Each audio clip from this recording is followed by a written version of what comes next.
Baik, bismillahirrahmanirrahim. Assalamualaikum warahmatullahi wabarakatuh.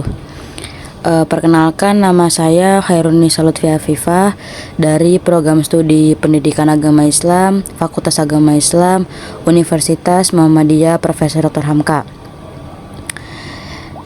Di sini saya ditugaskan untuk membuat sebuah video tutorial cara menggunakan metaverse dari mata kuliah ICT for Learning, yaitu video tutorial membuat akun, membuat avatar, hingga layout tata kelas yang akan kita gunakan di aplikasi metaverse tersebut.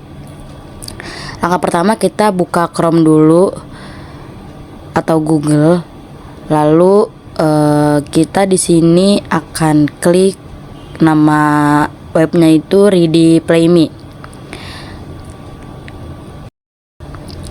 Langsung aja kita enter, lalu kita klik yang paling atas.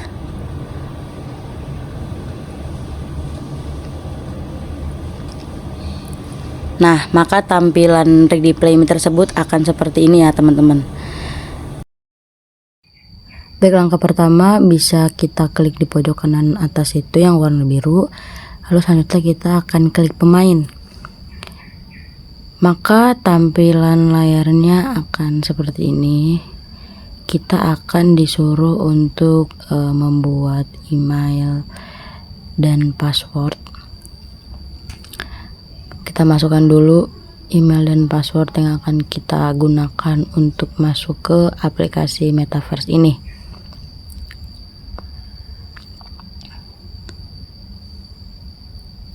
Ketika selesai, kita akan klik OK. Maka pembuatan akun berhasil ya guys. Jadi seperti itu cara membuat akunnya. Maka di sini akan muncul tampilan avatar. Di sini banyak sekali pilihan-pilihan supaya avatar kalian terlihat sangat keren.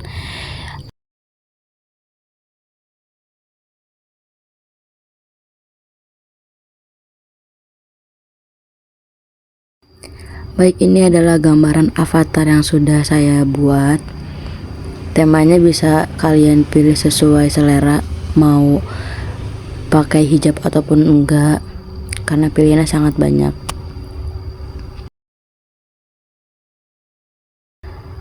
Jadi ketika kita sudah membuat akun dan membuat avatar, akan muncul layar seperti ini. Dan ini adalah gambaran dari avatar yang sudah saya buat tadi ya teman-teman.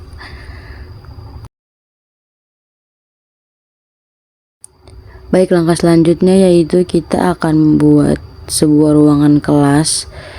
Di sini kita klik spatial nama websitenya, lalu kita klik yang paling atas. Itu jadi spatial di sini itu adalah website yang di dalamnya itu kita bisa membuat ruangan kelas sesuai dengan apa yang kita mau. Lalu masuknya klik pojok kanan atas itu, lalu di sini akan muncul beberapa contoh layout tata ruang kelas yang free atau gratis, karena di sini mau premium pun bisa. Saya akan memilih satu ruangan untuk saya buat contoh juga. Sini agak lama ya teman-teman sinyalnya. Nah, ini adalah contoh ruangan yang sudah saya pilih tadi. Ini seperti ruang meeting, karena saya mungkin lebih memilih kelas yang privacy gitu ya teman-teman. Dan cara jalannya pun pakai WASD ya teman-teman, kanan kiri atas bawah gitu. Dan duduknya bisa kita pencet Shift F tuh. Di sini saya akan menambahkan sebuah file atau saya akan menaruh PPT. Di sini caranya yaitu kalau kalian belum bisa, kalian bisa klik mengunggah di bawah itu, ketik mengunggah, lalu kalian pilih file dari device, atau kalau kalian sudah ada file seperti saya tadi, kalian pencet terkini. Oke, di sini saya akan memilih satu file PPT. Kita klik, lalu di sini kita bisa susun tata letak sebisa mungkin agar terlihat rapih ya teman-teman. Kita susun di pengaturan seperti itu. Kita susun seberapa besar ukurannya. Kita luruskan supaya tidak miring. Lalu bisa kita pasin sama kotak yang sudah tersedia di situ. Baik, ini adalah gambaran akhir ketika kita sudah berhasil mengupload file foto ataupun PPT seperti ini di tempat yang sudah disediakan. Lalu berikutnya mungkin saya akan langsung mencoba mempresentasikan PPT yang sudah saya letakkan di sini ya teman-teman. Baik, di sini itu ada judulnya Rasul-Rasul itu adalah kekasih Allah Subhanahu wa taala. Apa itu iman kepada Rasul-Rasul Allah? Pengertiannya yaitu iman kepada Rasul berarti meyakini bahwa Rasul itu benar-benar utusan Allah Subhanahu wa taala yang ditugaskan untuk membimbing umatnya ke jalan yang benar agar selamat di dunia dan di akhirat. Lalu berikutnya ada perbedaan Nabi dan Rasul. Perbedaan Nabi dan Rasul yaitu yang pertama, Nabi adalah manusia pilihan yang diberi wahyu oleh Allah Subhanahu wa taala untuk dirinya sendiri dan tidak mempunyai kewajiban untuk menyampaikan pada umatnya. Sedangkan Rasul yaitu manusia pilihan Allah Subhanahu wa taala yang diangkat sebagai utusan untuk menyampaikan firman-firman-Nya kepada umat manusia agar dijadikan pedoman hidup. Jadi perbedaan Nabi dan Rasul itu sangat jelas berbeda. Kalau Nabi adalah manusia utusan Allah yang tidak mempunyai kewajiban untuk menyampaikan, sedangkan Rasul mempunyai kewajiban untuk menyampaikan firman-firman-Nya Allah Subhanahu wa taala. Lalu saat berikutnya ada sifat Rasul-Rasul Allah Subhanahu wa taala. Di sini terbagi menjadi 3 bagian, ada sifat wajib, sifat mustahil, dan sifat jaiz. Sifat wajibnya ada 4. Yang pertama ada asidik yang artinya benar. Benar bahwasanya Rasul-Rasul Allah itu mempunyai sifat yang benar dan tidak mungkin dusta atau bohong, karena apa yang disampaikan sudah pasti jelas, sumbernya langsung dari Allah Subhanahu wa taala. Lalu yang kedua ada al-amanah, dapat dipercaya, bahwasanya para Rasul-Rasul Allah itu adalah orang yang tidak mungkin berkhianat. Mereka adalah orang yang amanah ketika diberi sebuah kepercayaan, mereka bisa memegang kepercayaan tersebut. Lalu yang ketiga ada at-tabligh, yaitu menyampaikan wahyu, bahwasannya apa yang mereka sampaikan itu benar karena mereka tidak mungkin menyembunyikan sesuatu kebenaran.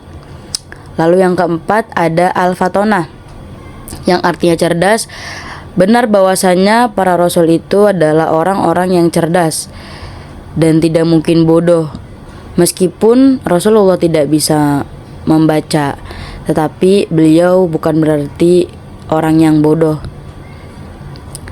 karena kecerdasan tidak bisa dinilai dari segi tidak bisa menulis dan tidak bisa membaca, seperti itu.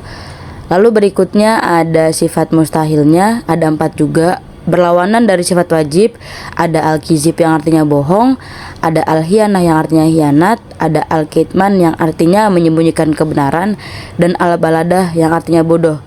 Bahwasanya para rasul itu tidak mungkin memiliki sifat keempat ini yang berlawanan dari sifat wajibnya, karena mereka adalah orang-orang utusan Allah Subhanahu wa taala yang memang mempunyai sifat wajib yang keempat tersebut yang tidak semua manusia memilikinya. Lalu ada sifat jais yang terakhir. Sifat jais yaitu dari para rasul itu adalah sifat kemanusiaan atau a'radul basyariyah, yaitu rasul memiliki sifat-sifat sebagaimana manusia biasa. Jadi para rasul pun tetap makan, tetap minum, bahkan mereka pun meninggal karena emang mereka mempunyai sifat yang emang manusia. Meskipun mereka utusan Allah, tapi mereka juga merupakan hamba Allah yang emang harus makan, harus minum. Seperti itu ya teman-teman. Lalu di slide berikutnya itu ada hikmah beriman kepada Rasulullah Subhanahu wa taala. Di sini ada 4 hikmah. Jadi ketika kita sudah percaya dan mengimani bahwa rasul-rasul itu ada, benar adanya, dan mereka adalah orang yang bisa kita percaya dalam keempat sifat tersebut dan dalam penyampaiannya, maka hikmah yang pertama yaitu makin sempurna imannya. Ketika kita sudah beriman kepada Allah atau kepada malaikat, kitab, rasul, hari kiamat, dan kodar yang sudah ada dalam rukun iman yang 6, itu kita akan makin sempurna imannya. Yang pertama.